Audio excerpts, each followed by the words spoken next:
Welcome back to another edition of Force Friday, where we talk about Star Wars theories, characters, concepts, comparisons, analyzations, collectibles, and more. And today we continue on with our wish list series. And for those that are new, this is basically taking a look at each film, picking the 10 figures that we want for the 1/12 scale. We say Black Series, but we really will accept Mayfex or SH Figuarts. Actually, we probably prefer Figuarts, even maybe a Bandai model kit in certain circumstances, but not all, mind you. And then the goal is to kind of look back on this in a year or so and decide what needs updating and kind of move trilogy by trilogy at that point. Also, we don't count characters if they've been announced. This gets tricky, especially with Figuarts who have announced a Wicket, but who knows if we'll ever actually see it. We still have to count it as being out there in the ether. And with that, let's get started. And number 10. So look, we've had Veers, we've had Piet, and there's a few other Imperial officers that I would like to include, but one of them would definitely be Jar Jarrod. Not sure if that's how you say his name, but that's how I'm saying it. Let's move with it. Definitely had a more front row role as far as Imperial officers go. A lot of dialogue, a memorable death, elements that not all the Imperial officers are privy to. He had. And for that reason alone, I feel like he's earned his place to get a Black Series representation. It's almost like, well, if these guys get it, then he might as well, kind of thing. But I don't mean that as kind of negatively as it sounds. Moving in at number 9, General Madine.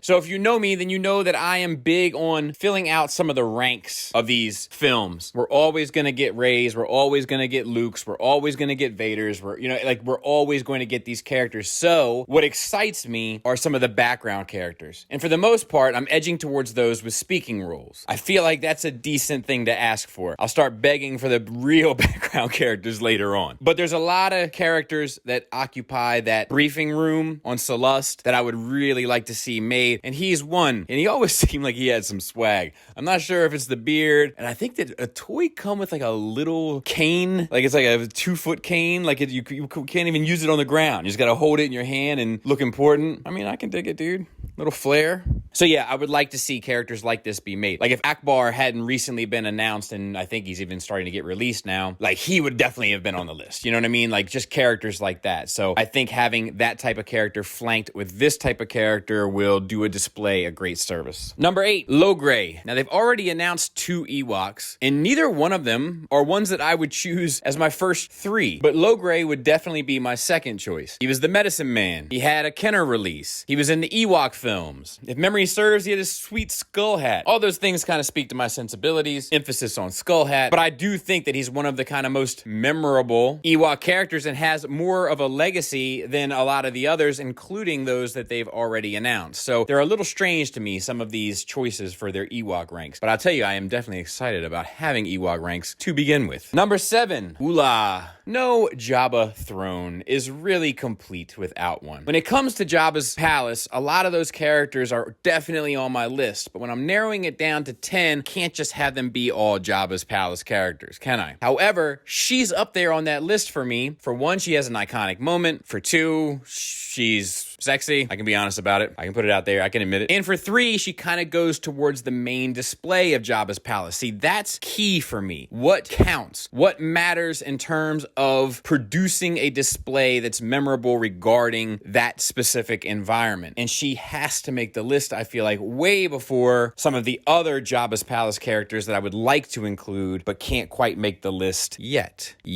But I do think that Jabba's palace is probably the most iconic set in all of Return of the Jedi. So I think that those characters are far more important than what Hasbro has been pumping out for the line. Number 6, Lando. I always like Lando's getup in Return of the Jedi. Like he's pimping an Empire, don't get me wrong. And that's his classic kind of most iconic look. But that Jedi look, it looked like, like he's part of the crew now. He fits in a bit better. Like it looks like he's gotten with the program, and it's a really, I feel like, underappreciated look for him, but one that's definitely missing in this scale. And because he's such an important and key character, I would love to see him get a 6-inch representation in the more almost Corellian look. Do you know what I mean? Number 5 ties way back to number 9, and that is Mon Mothma. As one of the originators of the rebellion, in my opinion, and that very stoic, in control, I'm on it kind of attitude. She's one of the characters that I feel like is kind of the most interesting of the command crew in Jedi. Just her stoic nature and her demeanor, it all spoke to like the caliber and strength of her character, and I've always dug it for some reason. She also had like a calming, like, I don't know, it's probably related to mother issues of mine, but she has a very specific nature in these films, and I can't quite put my finger on what makes it great, but it is, and I want her on my shelf. 4, of course,